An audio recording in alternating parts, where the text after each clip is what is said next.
What is up, guys, and welcome to the Meeple Minded Podcast, the podcast where we talk all things tabletop gaming. My name is Jason. I'm James. And I'm Ant. How are you doing this week, gentlemen? Yeah, we're all good. Good. Yeah, Podcasting 2 weeks in a row. What's going on? I know. And we haven't said this exact phrase like 5 minutes ago. Yeah, exactly. I mean, are you frozen this time?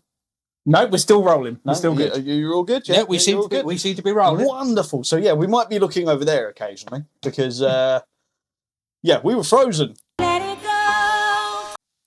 Not Elsa. Let it go. Thank God. Can't hold it back anymore. Yes, definitely. Can you let it go, sir? Can you let 2025 go, Anthony? Oh, Hell yes, I look at can. that. How's that? Yes. How's that? Oh, I see what you did there. Pretty good. Yeah, so little bit of a change of the setup. Yeah. This feels very professional. It does. It doesn't feels talk show. I mean, apart from like the people sat on the podcast, it feels very professional podcast. Apart from there is no table for James to put his phone. he was So- complaining. and that he yeah, can't well, put you know, it would just completely professional looking setup, wouldn't it? A small coffee table. that. It would, to be fair, but no, it's not happening. Maybe Yeah. if we ever get a proper studio, that'd be great. Put one of those fake pot plants on it. It'll complete the look. I've got a fake potted plant up there above my head. But it's not on a coffee table, is it? Oh, that's fair. That's fair. I've got big LED to go up the back. You know that'll make it. But anyway, we're not talking about podcasting and podcast studios. We're here to talk about 2025 because we live in the past. Man. But yes, that's going to be our main thing. So shall we have a quick look at the Meeple menu? What we got coming up this week, and do it. then we'll get on to our main topic. Yeah. So, coming up first this week, we have indeed got our main topic where we take a look back at 2025 and we talk about our personal top 5 games that were released in the year that was 2025. And then we're going to have a look at the games that we played this week. And to finish off, we're going to talk about the games that we played this time last year. Games that were released in 2025. How did you find building this list? Is my first question. Difficult as always, Jason, as every year we do this episode. We do. I always ask for a top 10, and you always say, no, it's 5 only. Yep, we only do top 5s here. We don't do top 10s, damn it. So I'll be It's honest more with you. work for me. I think I had my top 3 pretty much solidified. Okay. It was 4 and 5. I kept to-ing and throwing and back and forth, and I probably am going to regret it after this episode. But whatever I don't go in will go into the honourable mentions. Okay, nice. How about yourselves? I found building the list pretty easy because I just went through the logging app and went, which games have I played that were released in 2025? Yep. But one thing I did notice, looking through it, was 2024 and 2023 were really good for games because that's where the vast majority of my plays have sat. That's Games are released in those 2 years. Yeah, that's fair. The problem with 2025, in fact, every year, is most of the games, the big games especially, are released at Essen, which is obviously towards the end of the year. So you only get 2-3 months to try and get them to the table. And when there's a lot of games to play, you've got to pick and choose which ones you play straight away. So yeah, we're going to get a lot of games next year on this list, but it'll be like, oh yeah, but they were released in 2025, and maybe we should do a one of these lists halfway through the year as well. Once we've played a few more of those 2025 games, It's kind of See if it changes? see, that's kind of difficult because again, it's released in a different country that year, but we've got Yeah. it this year. And yeah, does that technically count? For me, I think it should because again, if we could have got it earlier, we would have got it earlier. yeah. I mean, So- we're a UK podcast, right? Exactly. So we get games when they're released in the UK. That is usually not till February, March time when they're Exactly. released at Essen in October. Mhm. So we get games, 4, 5, 6 months later. Yep. Sometimes even longer. I mean, look at Art Nova. That took nearly a year to come out here officially. And then look at Rock Hard. That was a game we were dying to get Mhm. hold of, and then we didn't really get to Really? play it till Yeah. beginning of this year. And Yep. it probably would have been in last year's list, to be honest. So And then you get other games that are released, and then they're released here at the same time. There's no rhyme or reason as to when things get released here. Exactly. But whatever. We're here to talk about the games that we have enjoyed in 2025. Now, I guess we need to mention, and James, because there will be some keyboard warrior out there that will instantly be like, "No, well, you didn't choose my game. I really like this game." We haven't played every single game that was released in 2025, right? Absolutely. Absolutely. As much as there had been games that we wanted to, I think we did establish in the last episode there was a few games we wanted to play, Oh, yeah. but didn't get to play. Hopefully we'll get to play them this year. Who knows? I mean, but yeah, take all these with a grain of salt. These are our lists. If you've got an interest in your list of what your top 5 was, then obviously comment below and let us know your list. Indeed. Was going to say exactly the same thing Ant just said there, which is these lists are subjective. These are my personal games Absolutely. of 2025 that I've played. Yep. Yeah, exactly. Yeah. So with that being said, should we jump straight into our lists? Let's do it. Let's do it. All right, men, let's do it! Ladies and gentlemen, it's time for the countdown.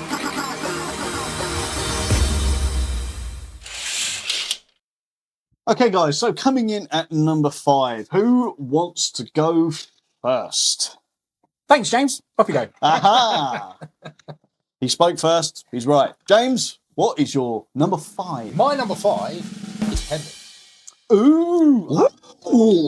Yeah, I'd forgotten about. Talk about Tembi, James. I'm gonna double check It's my going in list. his honourable mentions now. Introduced by yourself to me. Nice little card game where you're building a Welsh village. Yes, indeed. Interesting game mechanisms because it's all done with the little sort of mini American cards, isn't it? Yeah. From what I remember. But it's one of those games where it's all about maximizing your score through getting the different things, isn't it? Like you have to have a certain amount of coloured houses on your street. There's lots and lots of different scoring mechanisms. Definitely a theme of my list going through it, as there's quite a few games on there, Okay. or at least 2 of them are that sort of mechanic where it's like pretty much everything you do is gathering you points, and the skill in the game is maximizing the amount of points you're getting each turn. Okay. Nice. So, is there a particular? I mean, is that the mechanism that really stood out to you in the game, or was there anything else that? stood out? Well, it's the building of the streets and being able to go up and down several levels. But like you said, the basic idea that pretty much everything you do is garnering you points, and it's just about maximizing how many points you're getting from that single placement. Yeah. I just like it's so simple and yet so fun. It's very, very true. And yeah, I'm gutted. I actually forgot to put that on my list, so it doesn't appear on my list. I'll stick true to what I did right, but it has gone straight into my honourable mentions. But Because if it was on the list, where would it be? yes, that's a hard one. It is a hard one. Okay. It's very possibly that I might replace my number 5 with Tembi. But I'll stick true. I'll stick true because the game that is at my number 5 is something that's been there since the start of the year. Ooh. And I've actually said at some point or another in this year that game could potentially be one of my favourites for the year. Interesting. Providing it was released in 2025, which is something else I need to double check. So because of that, and guess what? You're going next. Of course I am. My number 5. So my number 5 is probably the hardest one of the top 5 that I had to put there because I took so many I put there first and thought to myself, I've only played it once, but I would like to get it, but I took that off anyway. But this is the only game in my list that's part of an IP. And it's part of a board game franchise that's still going to this day. So my number 5 is Dice Throne, the X-Men edition. Okay. Which came out January of last year. I love Dice Throne. I am a huge fan of X-Men. They are my favourite Marvel characters of all time. They are the reason why I got into comic books and stuff. And to actually play the X-Men edition of Dice Throne is fantastic. The characters you can be and the modules you can do. The other extra characters like Deadpool's now thrown into it as an extra character, which is really good and stuff. But it's essentially the same game as all the others and stuff, and combining it with all the other seasons of Dice Throne and stuff. I ended up picking up a retail copy of it in Expo. We played it for a little bit. Yep. But again, it was so good to see Dice Throne at Expo for the first time. They were there with everything you can buy under the sun. I hope they're there this year as well. I would like to buy more of their stuff. But again, I'm a fan of franchise. I love Dice Throne. I love X-Men. It was no reason why it shouldn't have been in the top 5. No, that's fair. That's fair. I mean, we did obviously play it at Expo with you. Did you? I remember my comment on it was that I still to this day feel it, Wolverine is stupidly overpowered. But then again, it's your dice roll as well. It's the game. It's the luck of the dice roll at the end of the day. Yeah, that's very, very true. But you are I absolutely just think true. some of his things were a bit too overpowered. Oh no, yeah, absolutely. Like, especially as they weren't hard dice rolls to get. But yeah, the game is always fun. I've always enjoyed Dice Throne. It's not something that I personally would say, oh yeah, it's like the best game. Oh no, it's nothing like that. It's every just a year, franchise I really enjoy, and they're still going to stay. They bring up new stuff. There's a rumor that they're doing a Nintendo version of Dice Throne. So if they do that, I'd be very interested to see what that's like. I'm not gonna lie, that might sell it to me. There we go. And to combo it with Nintendo Mario versus Cyclops from X-Men or something. Like, come on. Do you reckon they're going to go down that route? I hope they do. If they can get the license from Nintendo, what's to stop them at the end of the day? That would be awesome. That would be pretty Because that gives us another unmatched style of game. There we go. Unmatched we love. Yes, So, absolutely. Yeah, that's a good shout. What about you, James? Do you remember having any fond memories of Dice Throne? You've only played it at Expo, right? Did I play it? I'm actually, while you were sitting there, it's like, I don't know if I joined in on that game. You did. I've got a picture of you playing it. Okay. I don't. In which case, I can honestly say I don't remember. Yeah, it was a very quick. It was a very quick game because we played it, and I think we were waiting for something or someone to join us for another game or something. So we were just playing that as a filler sort of thing. But no, we should play it again in some time. It is a really good game. If memory serves correctly, which it's my memory, so it's probably not serving me correctly. We played that while waiting for Oliver. Tabletop. That's Games, right. Yes. Games Log, Yes, and he it came was and right. taught us Sakana Stack afterwards. That's right. Yes. Yep. I mean, my memory served me right. He did do it right this time. Makes a change. But yeah, my number 5, X-Men Dice Throne. Very nice. Very nice. So my number 5 is actually one of your games, Ant. I'm not sure if you've still got it. Probably not. I'd be upset if you don't, but I would totally understand if you don't. But my number 5 is the absolute devastation that is Moon Colony Blood Bath. Oh, okay. Now, I really Five, enjoyed number that. five, okay. I really enjoyed that. I had to double check that it was a 2025 release, but this was a very early 2025 release, right? Yeah. Yeah, the Kickstarter was early and the retail was the same weekend as Expo. There you go. There you go. And yeah, because if memory serves correctly, I think we did an episode about halfway through the year where we talked about the top 5 games we'd played in 2025 so far. And that was on my list. And it's still on there. It's still on there. Now, I haven't played it very much since, but every time I've played it, I've had an immensely fun time. I love sacrificing people in order to sustain my... Basically, it's what I always do. I go for the economic thing, right? Humans are, they're resources, right? They're expendable. Exactly, they're expendable. Stick them in the muncher. As long as my business stays afloat, I don't care. So... everyone. You've already had to put one legal disclaimer and I'm not doing another one. This is why I love the game, right? Yeah. Look at the fun we're having just talking about this game. And that's the thing, when I'm trying to explain this game to someone, and they're like, oh, well, tell me about this game. I was like, well, basically anything you want to do, from mass genocide through to ensuring that you build an amazing water filtration system on Mars, you can pretty much do it in this game, right? And then alien killer robots. What's there not to love? What is there not to love? Exactly. Expendable humans, alien killer robots. Oh, heaven. Absolute heaven. I love that game. Great game. And I think it is, well, it's number 5. Yes, I still it's own one of the best games of the year. Yeah. That's good. We need to get that one to the table Yes, again please. soon. Especially as I don't think I've played that one. Have you not played that one? I've not.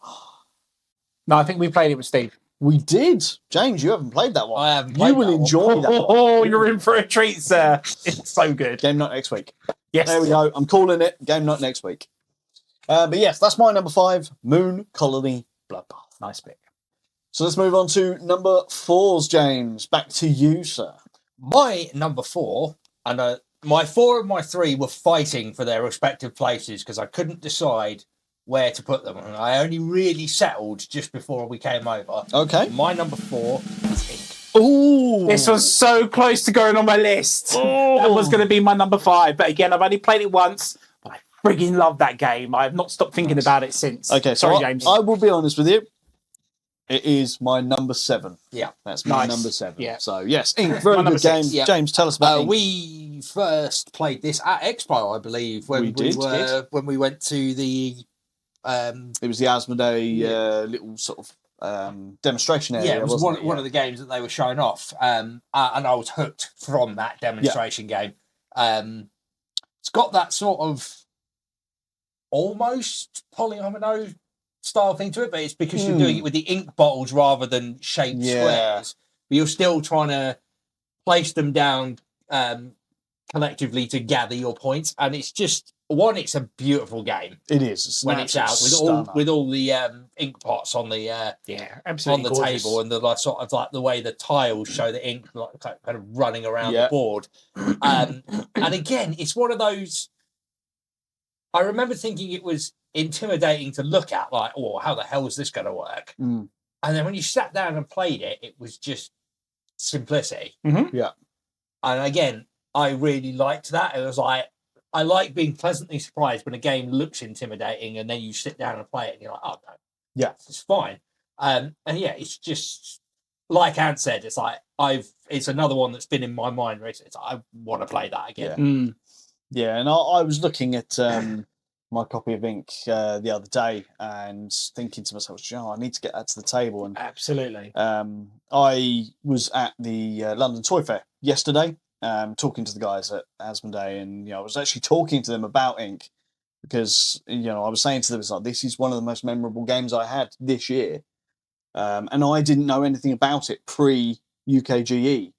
And we had that sort of demo play of it in the sort of press area thing, and then I remember every single person Yeah. in that press area left at the same time And went and went to the stand and bought bought it. a copy. it was that good. And at the time, talking to the guys on the stand, it's like, oh yeah, no, this isn't a particularly popular game this year. However, all of us then were sat in the games halls playing the game. People were seeing it. They saw it. It's like, oh, what the hell's that? That looks like Azul, but it's not Azul. It's amazing. And then you went back to the stand the next day. It's like, Ink gone, sold out. And they had hundreds of copies of that game. So it's like there was clearly something there that we all loved. And yeah, that was that has to be a game I have to agree with. But yeah, and you like Ink, right? I loved it, mate. I remember when you first showed it to me because you were like, you and James had gone to the meeting and I was building my dice tower for Fate of Fellowship. And you come over and you're like, and I've just played this. I need to show this to you right now. And I just absolutely loved it. I personally thought it was the Azul killer, as I call it. And rightfully so. I prefer it way more to Azul. And I said to James just now, I've played it only that one time. It was going to go in my number 5, but I just, I think about that game, like I want to play it again. Beautiful components, beautiful to look at table presence wise. Good pick, mate, honestly. Very good pick. Yeah, I struggled not to put that on my list. As I said, it got to number 7 for me. Definitely the sleeper hit of last year. Definitely was. And I think it's underrated as well. Oh, yeah, absolutely. Because I don't hear people talking about it much now. And because of that, it makes me upset, which is why I'm glad you mentioned it. I had to mention it as an honorable mention, but yeah, Ink. If you haven't played Ink, play it. Yes, agreed. Do it. Over to you, sir. What is your number 4? So my number 4 is probably not what you were expecting to be in the top 5 whatsoever. All right. But I had played this game so much last year. So many people love it, and I have a blast playing it every time. And I picked For the Crown Interesting. at my number 4.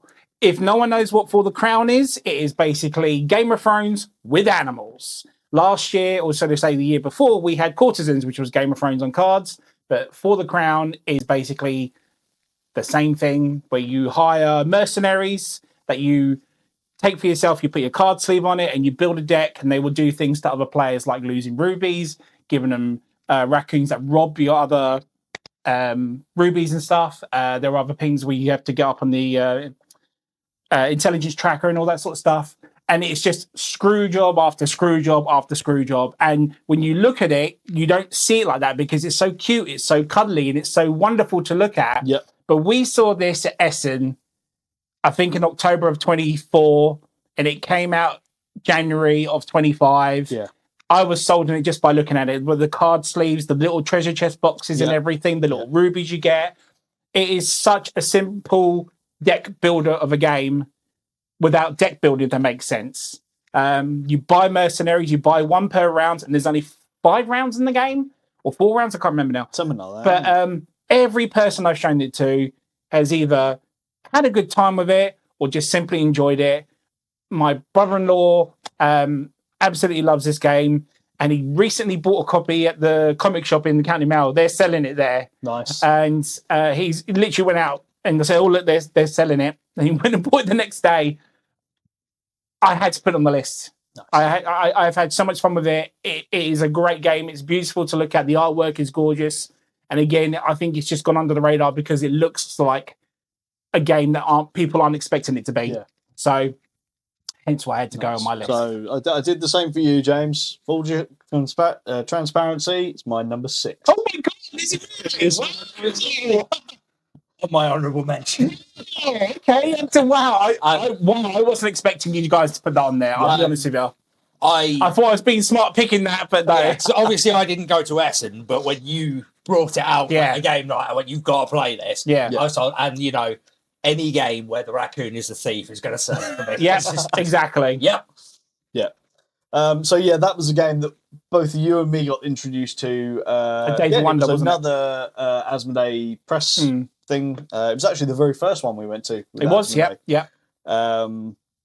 Where we got to see quite a lot of the stuff that was coming out. That's where they were showing off Azul Duel before it was even announced. That's right. But There was an that expansion was for Heat as well, wasn't yeah, there? there was. Yeah, I think it wasn't Tunnel Vision. I think it was the one after. I could be wrong, but I think it was Heavy Rain actually. But anyway, For the Crown was the one that stood out to both of us. Yes. During that, and it's like, Azul Duel was great, right, and it was brilliant that it was coming. But that was the one that both of us came out of there and went, "That For a Crown looks amazing." Yeah, just like stellar component. And I think it's like such a cheap game as well, but the components you get for it and stuff, and top quality components, really so easy to play. Yeah, it just it had to go on the list regardless. I think like again, it's like Ink. It's another one that no one talks about and went completely under the radar, and it's such a shame. Probably because it got again released too early and stuff. I don't know, but I think it needs more mentioning than it should do, and more people should play it. Yeah, I think with that one, it suffers from that sort of the artwork makes it look fairly kid friendly. Yeah, it looks like a Zootropolis. Really, medieval it's times. kind of not kid friendly. No, it's not. It's devastating. It is.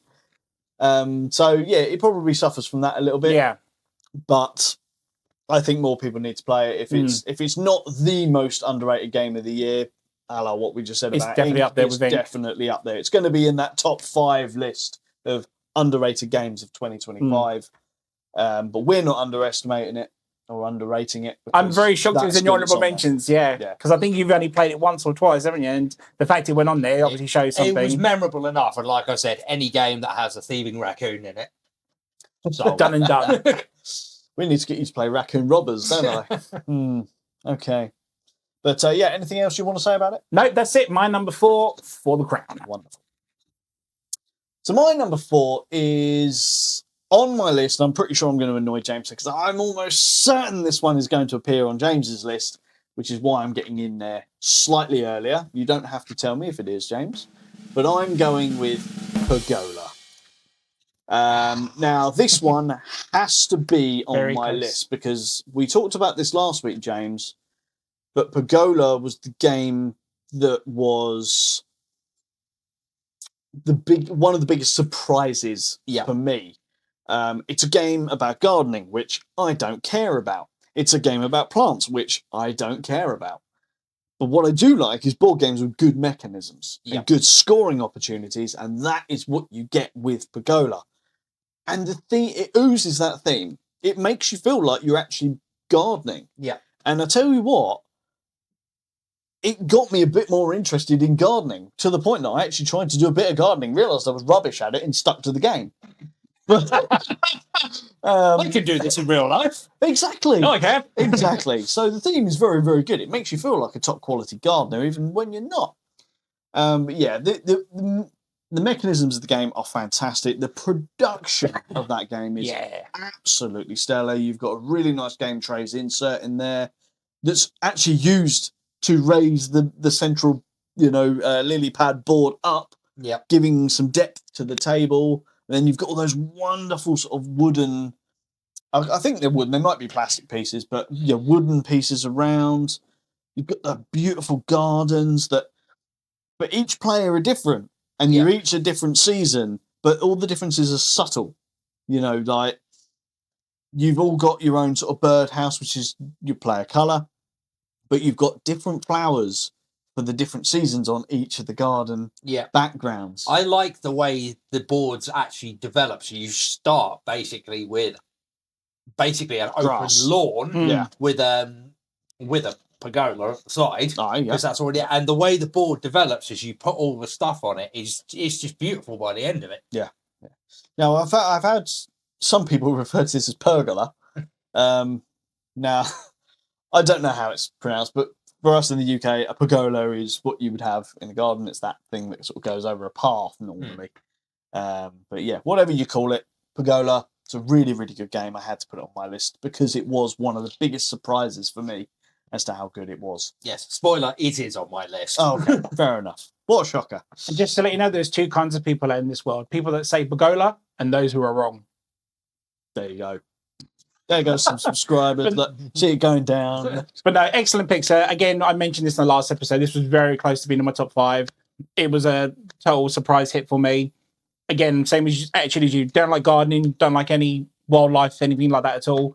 But the fact that we played this, I love the mechanism to it, the components, like you said, the massive board you get, and it fills up by the end of the game. It looks beautiful, but again, it's gorgeous. And for the price you pay for it, you get bang for your buck for this game. 100%. It's a game I recommend wholeheartedly. Absolutely. So yes, that is my number 4, Pergola.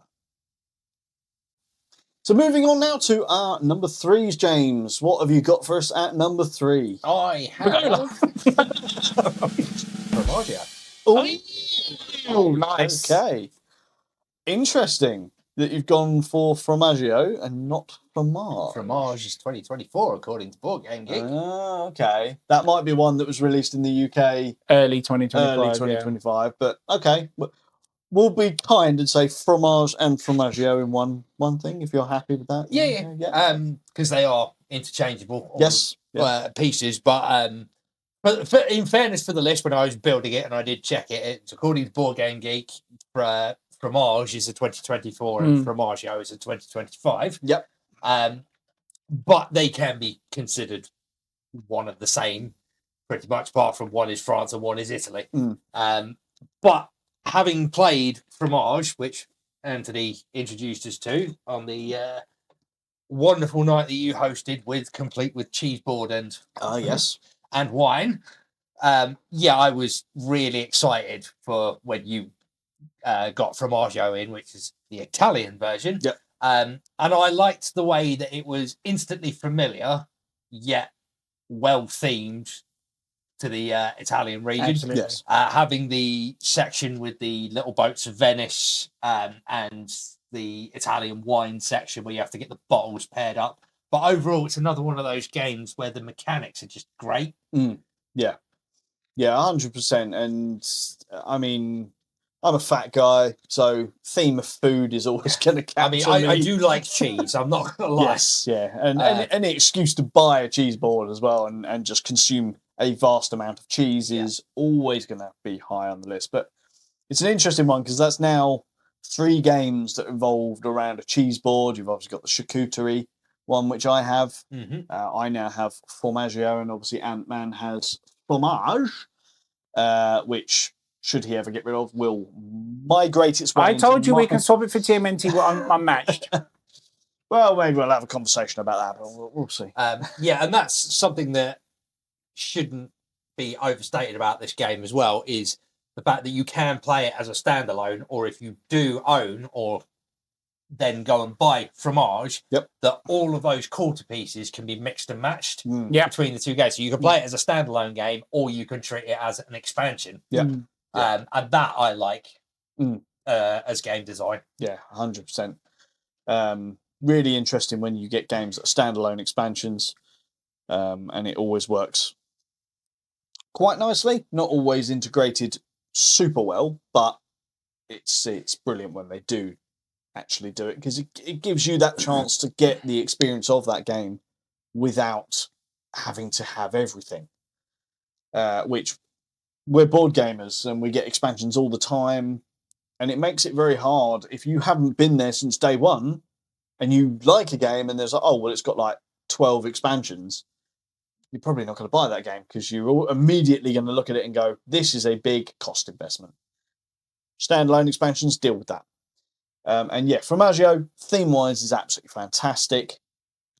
It starts that age-old argument, though, doesn't it? It's like, what is better, France or Italy? What do we think? Well, my mum's Italian, so I have to go with Italy. Otherwise, she'd kill me. I'm sorry, I've just got The Simpsons running through my head now. When Homer, what do you prefer, France or Italy? No one ever says. No one ever says France. But it has actually just reminded me to actually look up while you were talking there. I was like, I've got a bag of fromage flavoured crisps up there, so that's Nice. I'll be Not consuming them. Formaggio flavoured. Not Formaggio flavoured, but yeah. Formaggio, which one do you prefer? Oh, that's difficult. I think I think Formaggio actually edges it out slightly. Oh, interesting. What about you, Ant? That's an interesting. I think I'll go with that as well because I like the wine bottle mechanic in Formaggio. The ones in Formaggio are very just basic, and I feel like they've dared it a bit more with Formaggio, like with the boats, like you said, and the tiles that you place for the bottles, and you have to try and complete them. Yeah. I just really liked that mechanic of it. But as a game as a whole, it was one of those ones where it's very much like Pagola. I wasn't interested in making cheese, whatever. But the mechanic of the board spinning, you can't get your meeples back till it comes back to pointing you, is a fantastic idea. Yeah. It's not just a case of, I'm going to place this guy here. No. I need to think because I need him back in 2 more turns or 3 more turns or whatever. So, such a clever game. It's a great mechanic. That, like you said, it's like, do I go for the better reward, but not getting that piece back for 3 months? Exactly. 3 turns? And yeah, like you said, you like the wine bottle mechanic. I think it's the little Venice section with the boats that sells Formaggio to me over Fromage. I just really like that mechanic. I'm actually going to say, slightly controversially over this, I prefer Fromage slightly, and I'm going to be really silly and say it's because Formaggio, the boat section, looks like little turds. Which again, I guess, is theme heavy. But in all Venice, fairness, I was surprised with Formaggio because it could have been just a carbon copy of Fromage with Italy slapped all over it. Yeah. And at least they've done different ways of scoring and different bits that go with the country a bit more, which makes me wonder when part 3 ever comes out, what country they'll go for and how they're going to do that, if they do it, as I call it, the cheeseology. Aye. And then James has to buy all 3, remember? He will. We're carrying that on. Trilogy James. James. It's all right. Jason, with his controversial opinion, siding with the French. Aye. It's never happened before, and it's not likely to happen again. But yes, anything more you want to say about Formaggio? I think we've covered everything there. Anthony, your number 3, sir. No. Right, my number 3. I know it's going to be on both your lists, so I'm going to jump in there and get there before you two do. So I'm very sorry, guys. The only reason it's high on my list is because I've only played the game twice. If I played it more, it probably would have been number 1. But my number 3 is Nemesis Retaliation. Okay, nice. Nice. We pretty much explained it in the last episode that this is the be-all, end-all version of Nemesis that should have been the other ones. They learned from the first 2 and then brought out what I consider it to be the Nemesis pinnacle masterpiece. Yeah. It is what I wanted from it from the start. I wanted to play Aliens Nemesis version-wise, like running, gunning, shooting things, as well as doing your mission and stuff. And I got to do that. Better components, better way of exploring the base. I think it's a base, isn't it? Not ship in this one. Different ways that you can escape, which go with your storylines and stuff. The exploration on it is a lot better. The components are better on this. Characters are better as well. And the simplicity of the attack system in this one is so much better than the previous ones. It's not a case of, right, I'm going to attack you. Now what's it going to do to me? Oh, it's that. No, it's straight hit. Your health goes down. Or its health goes down now. How they've just, they've obviously, it feels like the first 2 were test pieces to make this masterpiece.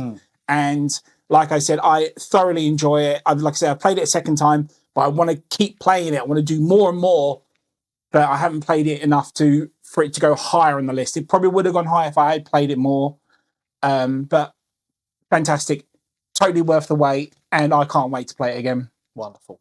Wonderful. Good choice there. James, you're the Nemesis fan. What do you think? You're correct. It is on my list. Yeah. Sorry. And I just have to agree with everything Ant said. It's the 3rd installment. I have to completely agree with you that it's the pinnacle of the Nemesis series, and I can't fault it.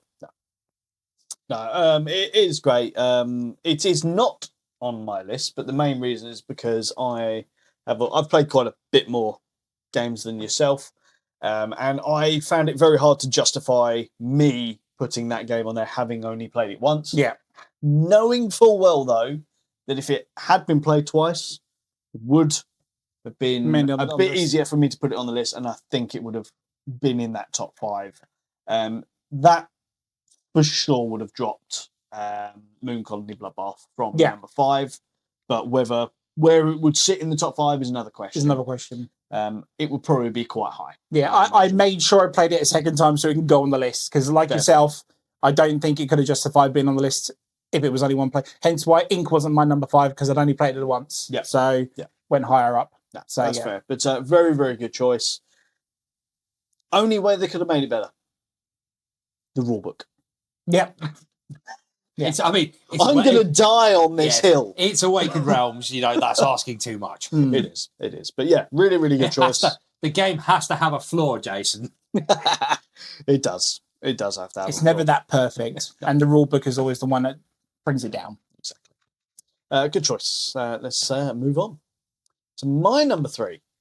Because my number 3 is another one of your games, Ant, that I've told you I want to buy, should you ever sell it. And mine is Star Wars Battle of Hoth. Oh, what? On number 3? Love this game. Wow, okay. Absolutely love it. I did a video review of this a little while back. And I've actually come to like this game even more since I did that. I've been so tempted to just buy it. My own copy of it, because it's a game I think I could get to the table quite a lot, and production wise it was stellar. It's just the thing with the game for me, and why it's so high on the list is really weird, but there's nothing super standout about the game, right? It's Memoir 44. That's why I'm very shocked it's in the top 5.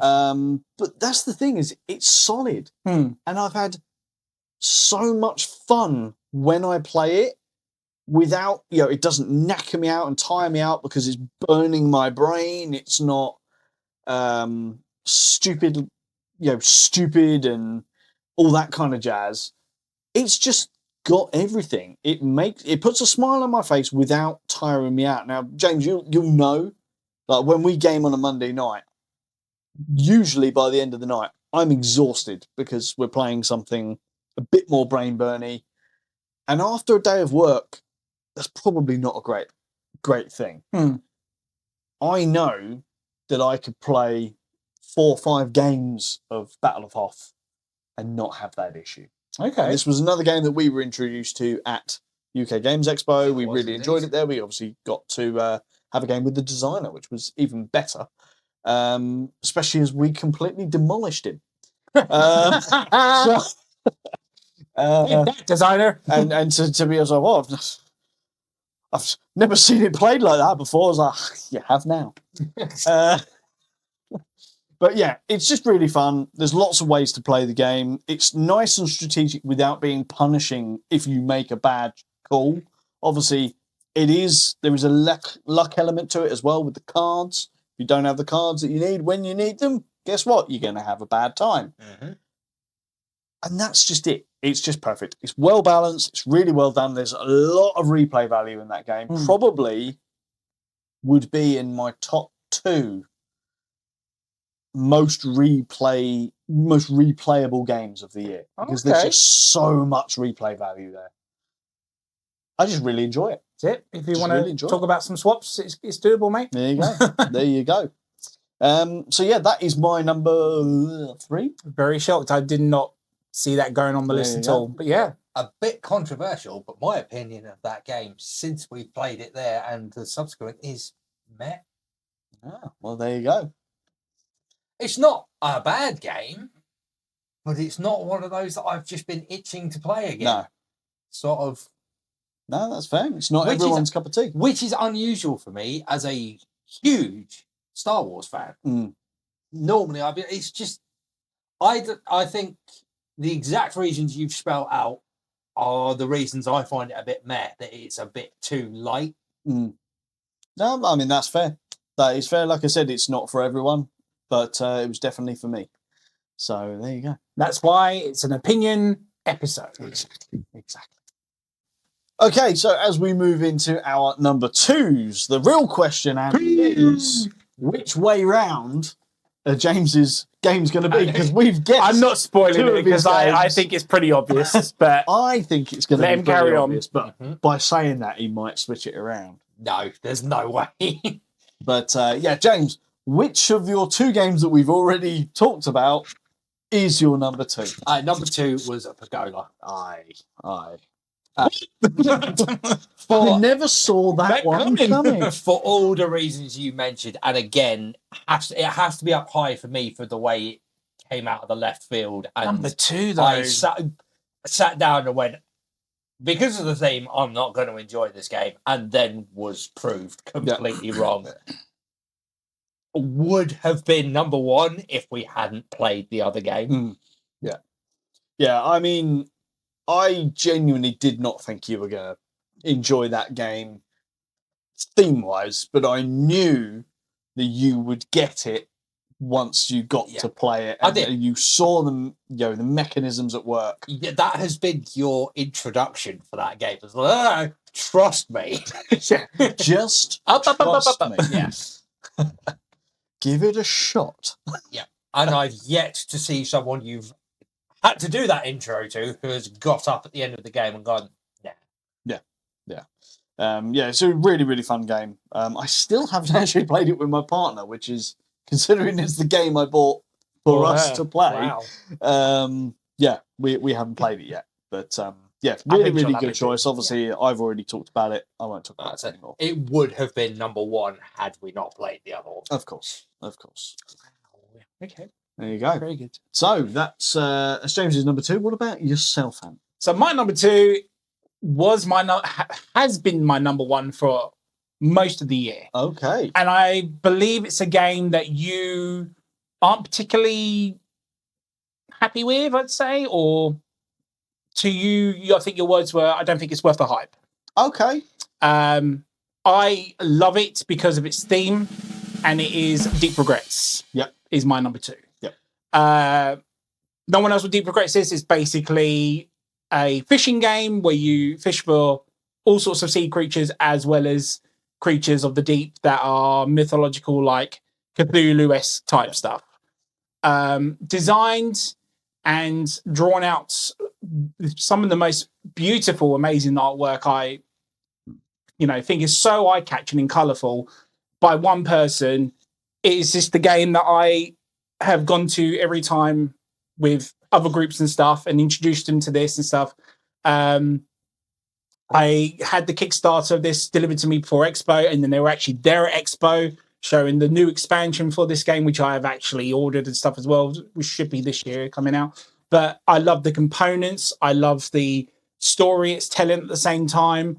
I love the fact how you can use these fish to sell or mount on your things to get your extra victory points at the end of the day. And what you require with all these different types of dice rolling, they're like these really long triangular type dice, aren't they? Yeah. When you have to go to shops and buy more, it's very much like, so basically it resonates with me a bit more because there's a video game that came out a couple of years called Dredge, and it's pretty much that. And the fact that they made a board game version of that game, which I was hooked on for 2 years ago, just hit me on a great level. And it's like I said, it's a video game on a board game, and you do upgrades and more dice and other ways to go even deeper oceans where you could find bigger fish or bigger creatures and stuff. I absolutely love this game, and like I said, it was going to be my number one until something else knocked it off very last minute. But I had better experiences with that game, hence why it got pushed down to number 2.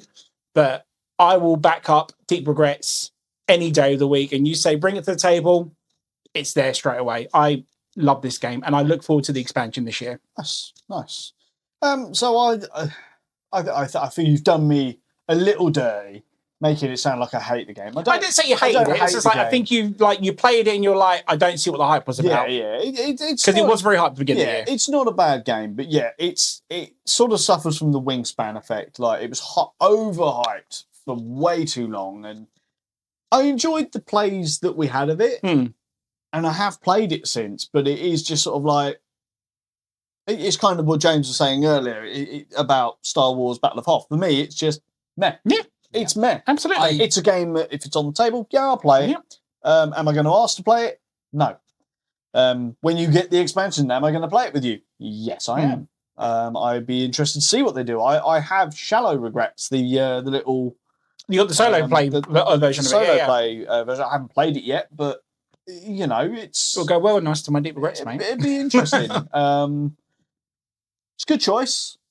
Not one for me, but no. But that's why we have this personal list. I have to admit, when I was scrolling through and building my list, going through the app, I came across the log for Deep Regrets, and until you started talking about it there again, I was like, I can't remember that. I can't have made a good impression because I cannot remember. What this game is. I do now remember it now that you've explained it a little bit, yeah. But I think I'd have to play it more. Yeah, I think we've only played it once. Yeah. But yeah, I was like, well, it's not even made it into my honourable mentions because if I can't even remember the game, can't have stuck. Yeah. And that's good how we all have our differences on it. So otherwise, if we all agreed on everything, it wouldn't be much of a show, would it? No, exactly. We might as well just work together on a top 5. Yeah, absolutely. So, I don't have any Deep Regrets, but it is my number 2. Nice. How very dad jokey. Just to refresh my memory. I think my number 1's going to be blatantly obvious, so I'll just get straight into number 2. Because my number 2 is Formaggio. I am going to do exactly the same as you. I am going to give it a slash and put in fromage in there as well. Cheater! But non-cheating aside, Formaggio is the copy that I own. I really enjoy it. We've already talked about it a fair bit, so I won't prolong this any longer. But I do love the game. I love getting it to the table. Every week since we played it for the first time, and I'm picking games for a Monday, I always have to take it back out of the game bag because I have to remind myself that, no, we played this 2 weeks ago. We played this 3 weeks ago. We all these different games, shouldn't be playing the same games over and over again in our little group. So, yeah, it will come back down to the club very, very soon, possibly next week. I mean, I've been badgering you with a list of games to bring down, or either for game night or for Monday. It's like, Haven't played this for ages. Want to play it. Want to play it. Yeah. Want to play it. Yeah, and sometimes when you've got a game that's fresh in your mind and you know how much you like it, as I said, it's my number 2 of the year. I'm sitting here like I can't just play this every single week. You know, there's too much around for me to play. But you would if you could, though. But I would if I could. 100%. I love that game. From Agio, my number 2. Okay, guys, so on to our number 1s. James, what could possibly be your number 1? Because I can't call this one. I'm going to go with Battle of Hoth. Do you know what? I'm going to join you on that one. I think that was a swerve that he did earlier. Yeah. So, James, tell us why it's Battle of Hoth and why. You know, No, hang on. T-Witches.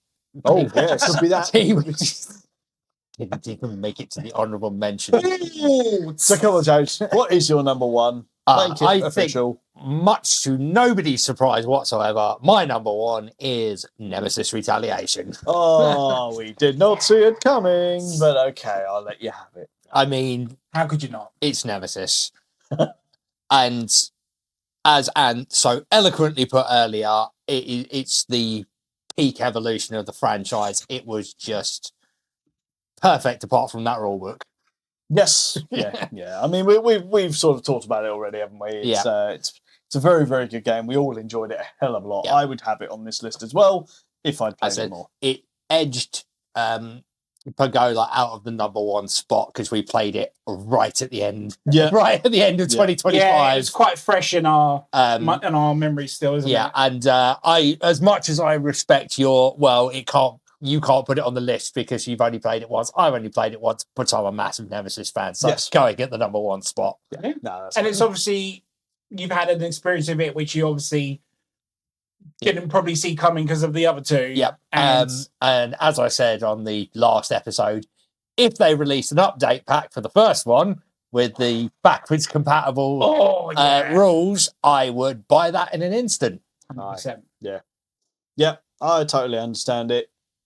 I'm all right with it being there, to be fair. Being on both of your lists makes it easier to not put it on my list. So, anything else you want to add specifically about it? No, I mean we actually spoke about it Yes. last episode, and Ant covered all the points, but it's just nothing else could be in that number 1 spot for me. No, that's Nice. fair. That's fair. Excellent. So, Anthony, what is your best game of 2025? So my best game of 2025 has already been taken.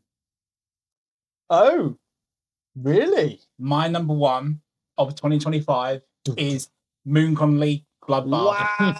Wow. Okay. Okay, I need to play this game All now. right. It is my number 1 because this game is an experience. It And is. you know I love my board games if it delivers a certain experience. Every time I've introduced this game to people, groups, whatever, I always start with, by round 2, SHIT will hit the fan. Oh yeah, 100%. And no one has ever believed me until they've experienced it. And then when those death robots come out, or when hunger strikes in, or when leaks are happening, or when Jason adds robots to the deck, because you know he will. Good God, this game is so good. Yeah. And I just absolutely love playing this every time. And I love just seeing people's reactions like, I've just lost 7 now. What do I do? Do I get rid of the building? Do I lose more? How do I do this? And do I build, or shall I feed them, or do I sacrifice them? I just love seeing everyone lose their minds because they are trying to survive. And the aim of this game is to be not the player to lose your whole colony. If you're the first person to do it, you're out the game and everyone else wins, basically. And obviously the person that's left out with the most colonists at the end wins. But like I said, from maybe possibly round 2, round 3, that is when stuff will start to happen. So you're kind of building round 1 and 2, building your colony, and then that's it. You're going to start losing it from round 3 onwards, and it keeps going and going and going. And when you think you're safe enough, when you get like a work action, like I can get some money, I can get some buildings, I can get some food, whatever, don't worry. The next card will just screw you over big time. And I just love it. It is punishing, but in such a good way. And I just love it when I introduce it to them and say, look, bad stuff's going to happen. And everyone's like, yeah, I got this. Don't Yeah, worry. only if you don't Absolutely plan fine. properly. I was like, and then I just love seeing them sweat. And it's brilliant. And that's why this game is my number one, because it delivers an experience. Nice. And I recommend it to anyone. Nice. Okay, I'm definitely petitioning the next game night we have. You have to bring it. Have to play it. Yeah, I'm surprised you haven't played it. But yeah, it's Yeah. just, I'd never get rid of that game. Yeah, it's one of those, to be honest, because I've obviously primarily played it with yourself. I've played it with a couple of other people as well at various game days that I've been to. But obviously because I don't own it, I've not borrowed it from you. James hasn't had the chance to play it. I thought he played it with us on the first play, but no, you are right. It was Stephen that played it. But absolutely fantastic game. I'm amazed it was number one for you. Yeah. I will be completely honest to say I'm amazed it smashed it up there, but obviously created some memories. Yes, and that's that's why I good reason. think, and then because like I said, it's like it's a simplistic deck builder, very much like For the Crown, but it's just what it delivers, what that game delivers, and it is the fact that you are going to lose everything. Yep. Deal with it, and how you deal with it is entirely up to you. That's what I love about it. Nice. So I guess going on to my number one, it's going to be no surprise to anyone, really. It's Hot Streak, man. Yeah, It's Hot Streak. Okay, I wasn't expecting that, but okay, It's I was Hot expecting something else. Streak. Nice, of course. I am obsessed with Hot Streak. Much like yourself, creating memories, having fun, carnage, devastation, a guy in a hot dog costume falling flat on his face and then killing himself. Oh, it's so good. Didn't quite make it onto the list, but on the honourable honourable mentions. It's in my top 10. But Right, yes. so why did this one make it to number one for me? Well, one, all of those reasons I've just spoken about, but mainly, and this is the surprising one for me, I cannot stand party games, yet I will play Hot Streak in a heartbeat. It is a lot of fun. It's so much fun. It is a party game, and I've put it at number one. Yeah. That should I'm as tell shocked to you that as how good this game actually is. I played this for the first time with Mike from Half No More. He was raving about it. He taught it to me, and I instantly fell in love with this game. I instantly went online and tried to buy it, realised I couldn't buy it, and that just made my desire worse. The second they announced when it was coming out, my pre-order was in. I couldn't even wait the extra month. I pre-ordered it in the United States and had it shipped to the UK. Nice. Just so I could get it a month before everyone else here. And in that month, I lost track of how many times I played it. It's probably my most played game this year by a country mile. It's so much fun. The innuendos are off the charts. And it's great. I'm going to say it now. I don't want to see expansions for this. This is a standalone epicness, right? Yeah, you could bring out more mascots. Do I really need more mascots? Not really, because the mascots don't matter. It's all about the bidding. It's all about the, it's fallen over. It's fallen over. Oh my God, it's gone up mum's ass. The only expansion that I would accept for that is almost like a Mario Kart style expansion where you can drop traps behind you.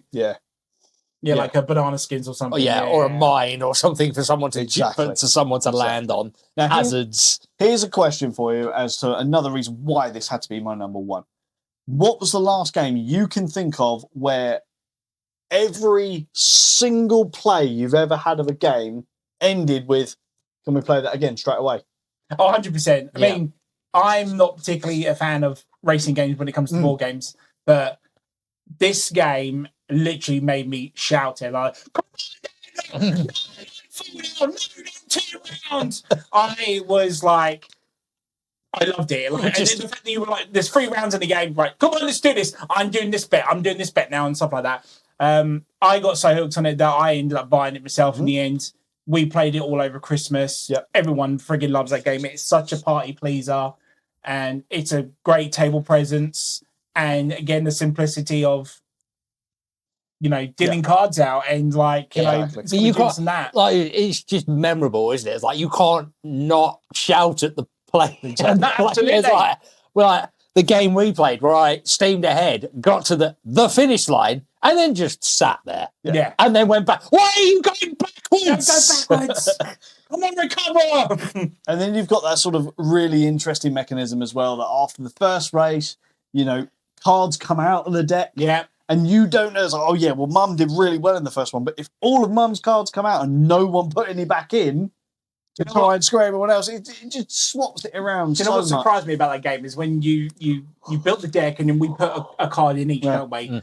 And then you shuffle it and then you drop 3, 2, 1, and then you do the deck. I was like, well, wait a second, I just put that card in there. Yeah. It's out of the race already. So, Exactly. or it could be, I don't know, but it's just that's so clever. And the fact that you take the cards back and you can do it all over again. It might be a different card next time. Yeah. So clever. And the thing I love most is that when you get your earnings at the end of round 3 and you actually go back in the book, like say you've got $63 or whatever it is, it actually tells you what your character's done with the earnings. Yes. So fun. So good. Absolutely So fun. good. Really, really good game. Hands down my favourite game of the year. It has to be Hot Streak. And I'm going to carry on playing Hot Streak as long as I possibly can. Worthy number one, that. Aye. So good, yeah. Very good pick, mate. I honestly was thinking it was going to be something else, but very surprised. Oh, Very what good. did you think it was going to be? I thought it was going to be Critter Kitchen. Or it was going to be Interesting. number 2. One or two. So, Critter Kitchen, for me, did not even make the top 10. Wow, okay. I didn't make the list at all. But yeah, talking of games that didn't make the top 5 list, have you got any honourable mentions, Yes. guys, that we haven't obviously already talked about? Yeah, I was going to say it's like so you've just done Hot Streak. That was on mine. Wine Cellar was actually in my That was honourable my mentions. honourable mention. And did For a Crown. That was one of mine. And my last honourable mention was Overparked because I do love myself Yes. a polyomino game. Yes. Yeah. So I looked at Overparked, didn't make my top 10. We've actually gone through most of mine. So my number 6 was For a Crown. My number 7 was Ink. Number 8 was actually Nemesis Retaliation. Yeah. Number 9, which James reminded me, was 10B. And Wine Cellar was my number 10. My number 10, which is the only one that's not on the list that you guys have picked, was TMNT Unmatched. Nice. Love Unmatched, love TMNT. What's not to like? So, yeah, some really good games have come out in 2025. Yeah, and a good mixture played. as well. There's obviously going to be some crossover between us. But, Of course, yeah, I think it's, on the whole, has been a pretty good year for games. Yes.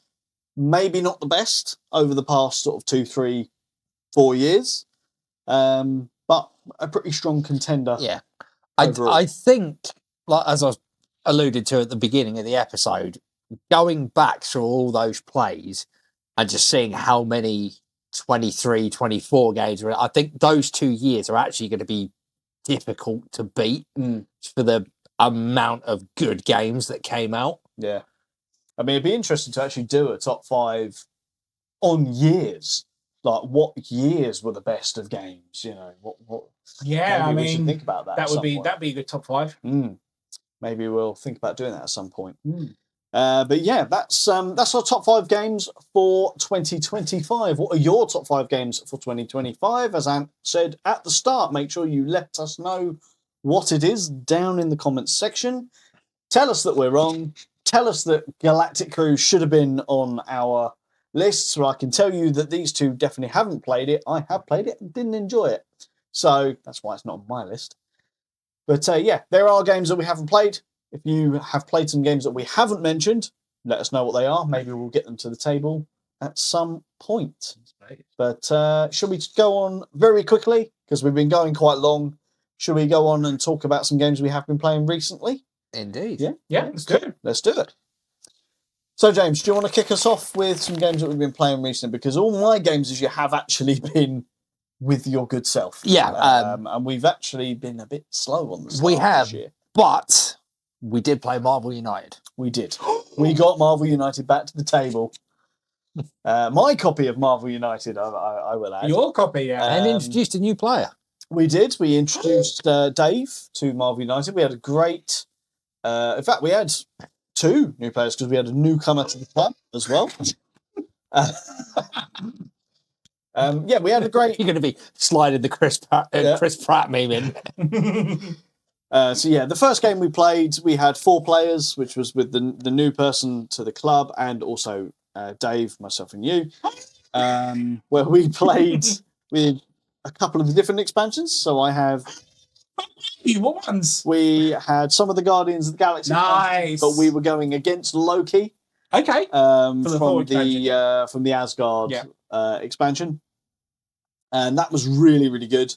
Loki's special thing about like if he's the real Loki or not. Adding in the traitor mechanic was absolutely fantastic. And do you remember we did that years ago when we had played Yes. in the comic shop? Yeah. And I was like, that's actually quite interesting that they did that with him. Yeah. So I really enjoyed the semi-cooperative aspect that they installed in that game. And then you've got to play one of your cards face down in order to, get rid of that token so that you're not then taking damage after the second thing is. It's so good. It was. Really, and really they good. all made the mistake of not immediately thinking you're the traitor. But what was Dave's outcome in the new player? Did they enjoy it? Did they like it? Or? Dave really, really enjoyed it, as did the new player. He said he wants to come back next week, so always a win. Marvel United, And then after he left, we actually played another game. We did. Of Marvel United. This time round, though, we did traditional. We went Red Skull. Yep. And I mean, to say bitch slapped him would be an understatement. But yeah, it was really, really interesting because I got to play with a few characters I've not played with before. Sure. And it was nice to actually have my copy on the table as well, because it's the first time I've played it since I got the game. Yeah, really, really enjoyed it. I'm sorry I've taken your thunder here, James. 'Cause this was your game, wasn't it? I mean, to be fair, it's you know much more about it, and it is your copy. That's fair. Well, since I've spoken so much about it, do you want to say the other game that I've played this year? That would be Zoography. That is right. Yes. Which we haven't played that for ages. It's been years since we played that game. Really, is really it the fun. board game version or the card game version? The board game version. Right, okay. Yeah. Which, to be fair, we actually did the episode on Zoography not long after I came onto the channel. I believe think you're it right. was one of the first couple of episodes I remember doing, and we really enjoyed the game. So yeah, it was really nice to see that come out again. Yeah, and to be honest, it can't have been long past that actually that we last played it. So it was well overdue a play. I think we played that for the first game club of the year. Yeah, from what I remember. And yeah, really, really enjoyed it. Got it back to the table. So that's a game where you're obviously building a zoo. But unlike Ark Nova, it's not heavily card-based. You're sort of drafting zoo tiles in order to build your enclosure, and also drafting animals, which is always good fun. Yeah. Interesting. Obviously, if you want to know more, check out the episode that we did donkeys years ago. But yeah, 2 great games that we played to start the year, James. Yep. Anthony, have you been playing anything this year? I've been playing 2 great games already this year, and both of them are purchases that I bought at the beginning of the year already. So, first one you're already aware of, which is There and Back Again, The Hobbit. All right. We saw this at the Asmodee thing Christmas, and it was a game that I'm not particularly thought I was interested in because it's roll and write. I'm in and out with roll and write games. But we saw the components, we saw how it worked and how it played, and I figured this is something I could probably get into. And I like Lord of the Rings and Hobbit stuff anyway. So I played with my daughter, absolutely love it. We only do the first scenario because you get a book with 8 scenarios in it, which tells the story of the Hobbit. But I think it's a lot of fun. I think it's a game that I could get you guys into as well as family members. Simple roll and write, but with the cuteness of the Hobbit. And my other one is a game called Orbit, which is by Ryan Knizia. And it is basically Heat, pedal to the metal, in space. Okay. And it is a lot of fun because I don't like Heat. But how it's designed and how the cards are designed specifically is very copies of Heats. I'm very surprised how they've not got like some sort of copyright issue with them and stuff. But the simplicity of it is that you are roaming the galaxy. So, say for example, James is the red ship. He has to visit every other planet on the board and get back to his home planet of the red planet before anyone else does. And how you do this is that you play cards. They have symbols of planets on there. So you play that card and you move that planet how many spaces. Then you move your ship so many spaces. You can collect all sorts of types like batteries that will give you extra movements for your ships and stuff. But it's the card. It's basically, do I play this card to make the advantage of a planet coming closer to me so I can visit it? Or do I screw Jason over and make that planet go further because I know he needs to go to that planet?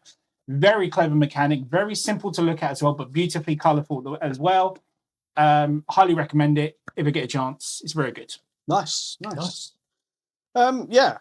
I wasn't ignoring everything you were saying. I was having to check for our next segment, but yeah, that sounds really interesting. I'd actually quite like to give that one a go. It's part of the sci-fi trilogy that he's done. So it's that, Ego, and Silos. Yeah. So yeah. And it's part of the Renaissance, I believe. It's something like that, what they call it, yeah. Where they're, he's it's like his sci-fi trilogy he's done, yeah. But they're really, really good games. We've had some good games, so we've been playing a fair bit nice recently. Stuff. But how about we talk about a game that we talked about this time last year, or maybe slightly before this time last year, because we didn't actually talk about a game this time last year. Okay, intrigued now. So the last game that we actually talked about that we haven't already covered was actually one of your games, Ant. This time last year? It was a little bit before. Okay. It was Terrascape. Really? Yes. That was the last game that we talked about on the podcast that we haven't already talked about. Okay, interesting. So, over a year on from Terrascape. Yeah. How do we feel about Terrascape now? Because I know how I feel about it. I still love it. I've upgraded it. It's in the big box now. I will play that game any day. I've still only played one expansion of that game, but I do love it. Yeah. So my mindset on Terrascape is I'm annoyed really because we haven't played it. No. I miss playing that game. Absolutely. I love that game. The hidden movement mechanic in that game is fantastic. It's tense. And it's a game that I miss playing, and I really do want to play. I was thinking about it at Halloween, actually. I was like, you know what? I'd love to play that again. You could have done that, yeah. Maybe we'll do it this year, who knows? And I know you've got the expansions and stuff for it now as well, haven't you? Yeah, the only thing I was kind of bummed out was that I didn't get to demo Terrascape 2 at Expo. So hopefully we'll get a chance. So Terrascape 2 is going to be a standalone thing, right? It's not. It's completely So it's definitely. Have they actually changed anything about it? Do you know? Not that I'm aware of. I mean, apart from the enemies are different. Okay. In this one, I think there's like a predator-like looking character in the main bad guy in this one. Obviously, it's not a house anymore. I think it's like in a factory or something now. But obviously, with the expansions, it changes anyway. Yeah. But it's basically the same thing, just the sequel. Nice. Really. So, how do you feel about it, James? I love that game. Yeah. Who doesn't love a good run away from the terrifying murderer game? Yeah. Especially if you're playing as the murderer. Yeah. Exactly. I will say, I liked the because we played as fair few of the villains. Yeah, we did. Yeah. I like the differences between them. Yes, but I still really want to try the expansion stuff and see. Yeah, absolutely. It is, but yes, that is the game we talked about. Wow, just over a year ago. Probably haven't been played since. Well, we probably haven't, because there's been a lot of games that we played over the past year, and it's been, as I said earlier, it's been a good year. I'm really, now that we're kind of done reflecting on 2025, I'm really looking forward to 2026. Absolutely. There are a few games that I'm actually anticipating quite a bit. I was potentially going to put forward a top 5 episode for that, but yeah, we'll see. I don't know if we're going to do that yet. I don't know anything that's coming out next year. So. But yeah, 2026 is gearing up to be a good year. 2025 was a good year. I was just saying, I don't know if I'm that clued up to be able to do a full top 5. I haven't stopped thinking about the Rock Hard expansion since you mentioned it, because that is definitely something that I'm looking forward to. Definitely looking forward to that. It's definitely going to be on my list regardless. Mhm. So I think that's about all we got time for this week. Thank you very much for joining us again. Mm. Have you got anything you guys want to add before we sod off ski? Let's do the usual then, shall we, Let's do the Jason? usual. Like, again, what was your top 5 of 2025? Give us some comments, some recommendations. Have you played Terrascape, or have you played Marvel United? Have you played Orbit, or There and Back Again from The Hobbit? Again, let us know what you think of it. Comment below. Like, share, and subscribe. It goes a long, long way for us as always. And thank you for hitting that play button. Very nice. Thank you very much. And thank you guys once again for joining us. But until next time, we do have to say goodbye. My name has been Jason. I've been James. I've been Ants. And you have been watching or listening to the Meeple Minded podcast. Join us next time for more tabletop gaming goodness. Ta-ta and goodbye.